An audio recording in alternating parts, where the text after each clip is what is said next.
Pernahkah kalian membayangkan bagaimana rasanya berada di perairan yang dipenuhi kapal perang raksasa dari dua negara adidaya, saling mengintai dan siap bertindak kapan saja?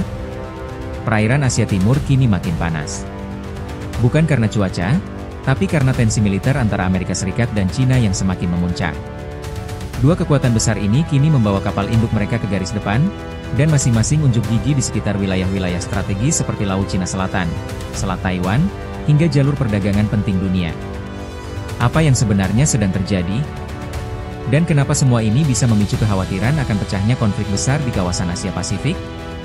Sebelum kita lanjut lebih dalam, jangan lupa untuk like, share, dan subscribe channel ini agar kamu gak ketinggalan update penting seputar dunia militer dan geopolitik internasional. Kita mulai dari sebuah pemandangan yang terjadi belum lama ini, tepatnya pada Jumat, 4 April 2025. Sebuah kapal induk bertenaga nuklir milik Angkatan Laut Amerika Serikat, USS Carl Vinson, CVN-70, tengah melintasi Selat Malaka, salah satu jalur laut tersibuk di dunia. Tapi kali ini, pelayaran mereka bukan sekadar rutinitas. USS Carl Vinson sedang dalam perjalanan menuju wilayah tanggung jawab Komando Pusat AS atau CENTCOM. Tujuan mereka? Timur Tengah. Di sana, kapal induk ini diperintahkan untuk memperkuat kehadiran militer AS, terutama bergabung dengan USS Harry S. Truman yang saat ini aktif terlibat dalam operasi militer melawan pasukan Houthi di Yaman. Sebelum diarahkan ke Timur Tengah, USS Carl Vinson telah menghabiskan beberapa bulan terakhir di perairan Asia Timur. Wilayah ini memang semakin menjadi sorotan karena aktivitas militer yang makin intens. Bahkan, dalam salah satu patroli sebelumnya, kapal ini sempat mengalami momen tegang, berhadapan langsung dengan pesawat patroli maritim milik Rusia. Meski tidak terjadi konfrontasi langsung, pertemuan jarak dekat itu menjadi pengingat bahwa konflik bisa muncul dari situasi sekecil apapun. Dengan berpindahnya USS Carl Vinson ke wilayah baru, posisinya di armada ke-7 AS kabarnya akan segera digantikan oleh kapal induk legendaris lainnya, USS Nimitz, CVN-68. Ini adalah bagian dari rotasi militer yang dilakukan AS untuk menjaga stabilitas dan kekuatan proyeksi mereka di kawasan Asia Pasifik. Namun, jangan berpikir bahwa hanya Amerika yang unjuk kekuatan. Di sisi timur Laut Asia, Cina juga melakukan manuver besar-besaran. Kapal induk mereka, Type 002 Shandong, bersama rombongan kapal pengawal, menjalankan operasi skala besar di wilayah Laut Cina Selatan hingga Laut Filipina.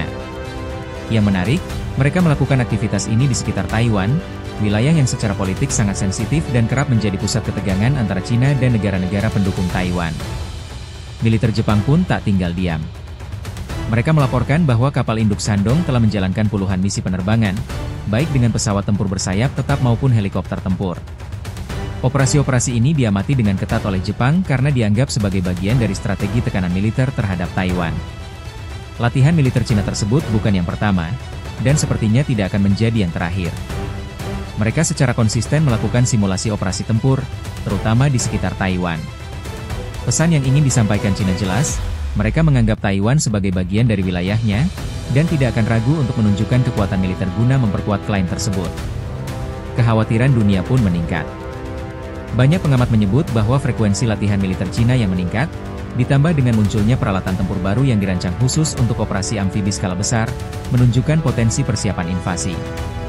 Beberapa bahkan menyebutnya sebagai skenario DD modern yang bisa memicu konflik besar di kawasan, bahkan berpotensi melibatkan negara-negara besar lainnya. Situasi ini menempatkan Asia Timur dalam posisi yang sangat genting. Dengan dua kekuatan besar, Amerika Serikat dan Cina, mengerahkan kapal induk dan memamerkan kekuatan militer mereka, satu kesalahan kecil saja bisa memicu percikan konflik bersenjata yang sulit dikendalikan. Dan inilah pentingnya kita sebagai warga dunia untuk terus memperhatikan perkembangan geopolitik seperti ini.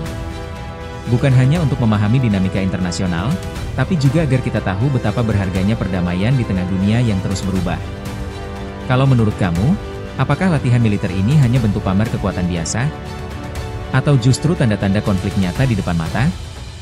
Tulis pendapat kamu di kolom komentar ya. Dan seperti biasa, jangan lupa untuk like, share, dan subscribe supaya kamu gak ketinggalan informasi penting lainnya seputar dunia militer dan geopolitik internasional. Terima kasih sudah menonton. Temukan video menarik lainnya di playlist channel kami.